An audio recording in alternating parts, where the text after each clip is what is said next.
What is up, my people? Welcome back to the channel for another album review. I'm your boy Naseem the Dream. If you're new to the channel, just go right on ahead and hit the subscribe button and hit the bell as well to always keep notified on my newest content. And today, I will be reviewing the new gospel record, The Loser. Formed back in 2003, now making a huge comeback dating over a decade, 16 years to be exact, returns Brooklyn, New York post-hardcore punk band Gospel. Back in 2005 is when the band debuted with their first unique prog screamo fusion with The Moon Is a Dead World, totally disappearing off the spectrum and now making their return back in November with their single S.R.O. So with a huge gap like this, you can just wonder how much has really happened with the band, especially with the same members that are still a part of this group. And yeah, I'm just gonna cut to the chase. This is certainly a hell of a return. Of course, sonically, this is what's giving me that expression more deeply, but it's also from the lyricism from the album. For the intro, Bravo already conceptually laying out this gray and gloom reality of what age has done to the vocalist Adam Dooling, and how it's removed the feeling of loving life like the good old young days. Even with this depressing and also very real thought already put in check in the beginning of this album, the momentum is already being carried beautifully onto the next track, Deerghost.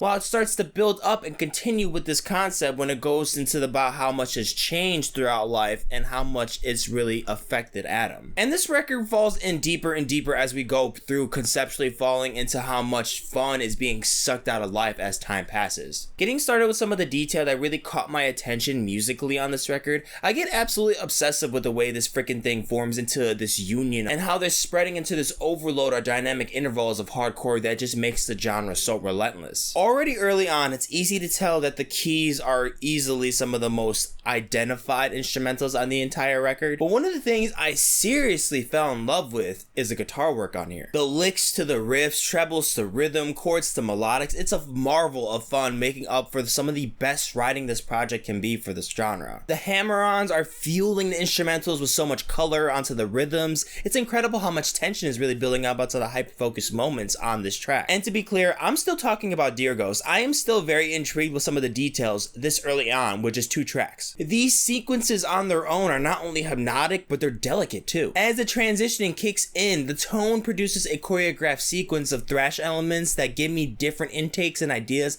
on how to bop along with this thing. When on the track Hyper, I can't help to always get the visual of this sci-fi thriller trope of what sounds to me like some kind of frequency fluctuation from some kind of radio or switch knob on an old television. You know, like that kind of distorted white noise, scratchy kind of sound. Then from the 4th track, the very first single released, like I mentioned back in November, S.R.O, all the way to Tango presents a sequence that becomes more focused on its prog material with minimal vocal inclusion, which is a pretty smooth ride from here. The way I think about the presentation, how it interprets my perspective, this is like an opera of hardcore music. This literally becomes some kind of epic into post-hardcore that feels like something with Deftones influences, but keeps it authentic onto the screamo sides of things with double the artistic capability and creativity. From spiraling drums to heavy chunky riffs to full-on grooves into the mix, there are certainly a hell of a things to appreciate on these songs. If it wasn't for Adam Dooling's consistency, I don't think this record would have its center of balance of reminding the listener that this is certainly a post-hardcore record. For Metallic Olives, it has an interesting twist of blending in some roads that adds some very bright and crystalline embellishments to the progression,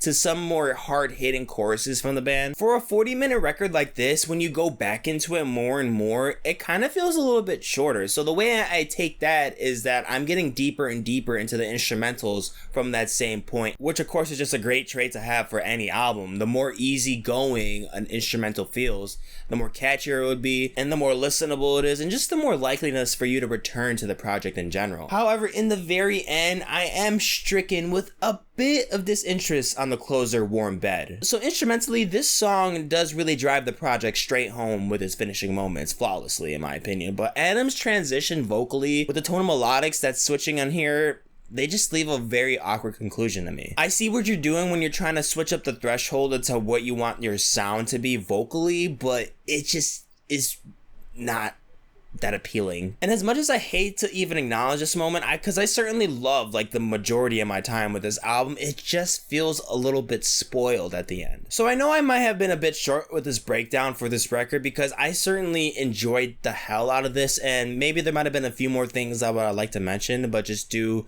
for content reasons, I really want to try to put out a little bit of a shorter video compared to what I've been putting out recently. But because of that, I have had a fair amount of time to really ingest this project and observe the craft and execution from these musicians, and it is just hard not to acknowledge the great work that has been put onto this project, especially thinking about how long they've been on hiatus. Regarding the instrumentation, it's clear that the keys are certainly the standout on the entire record, but like I mentioned, I find the guitar work to truly be exceptional along with the great work from the rest of the instrumentation. And yeah, I really find something quite fascinating, quite refreshing, quite replenishing from a record like this. This is my kind of post music, especially from hardcore, and this is just another addition that just adds to the list of great hardcore projects that we've gotten this year. And even with the higher ratio of records that I've heard so far, at least, that I think are pretty great from this year, this definitely ranks as one of the better ones. I'm gonna give Gospel's the Loser an 85%. Guys, as always, thank you so much for watching the video. If you enjoyed, go ahead and like, share, comment down below, and if you're not already, subscribe to the channel. Down in the description, you see all my separate tracklist ratings for the album, more videos, and also the links to my social media accounts so you can keep up with me on the daily,